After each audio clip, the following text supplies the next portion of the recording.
Hello বন্ধুরা, বাংলাদেশ কৃষি উন্নয়নশীল একটি দেশ। আমরা সব ধরনের সবজি চাষ করে থাকি।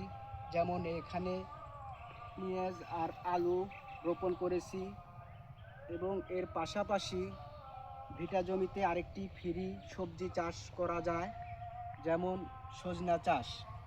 এই যে লাগাইছি জমির পাগার দিয়ে, এ সমস্ত চাষ করলে এই সজনা চাষে তেমন কোনো সার ওষুধ কিছুই প্রয়োগ করতে হয় না।